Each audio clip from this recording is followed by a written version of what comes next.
Cette histoire se passe à Madagascar. Elle a été racontée par un père jésuite français. Celui-ci raconte qu'un jour, il reçoit un coup de fil d'une paroisse de la campagne profonde qu'il connaissait bien.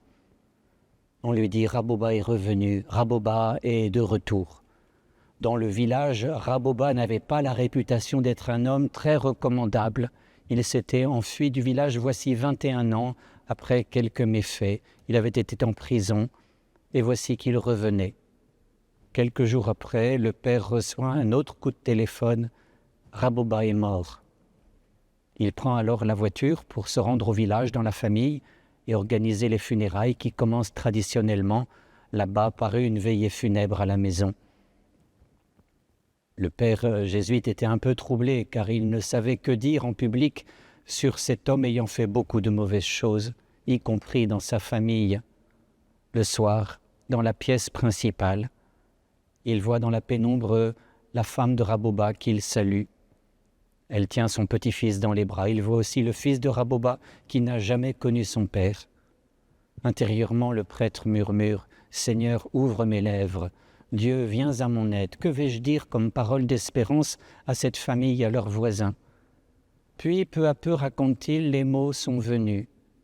Et il dit à l'ensemble, à l'assemblée, « Papa est revenu.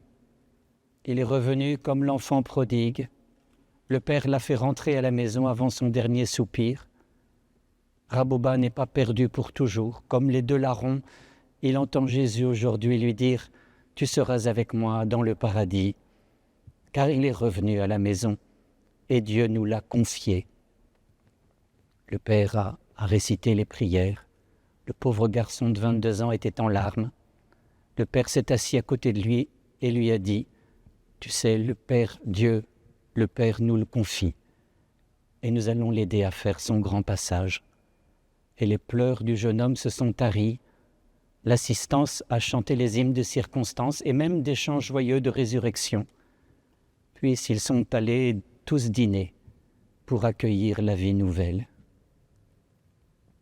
Si tu retiens les fautes, Seigneur, qui subsistera? Jésus disait, Père, pardonne-leur, ils ne savent pas ce qu'ils font. Bien-aimés, puisque Dieu nous a tellement aimés, nous devons nous aussi nous aimer les uns les autres. Dieu, personne ne l'a jamais vu.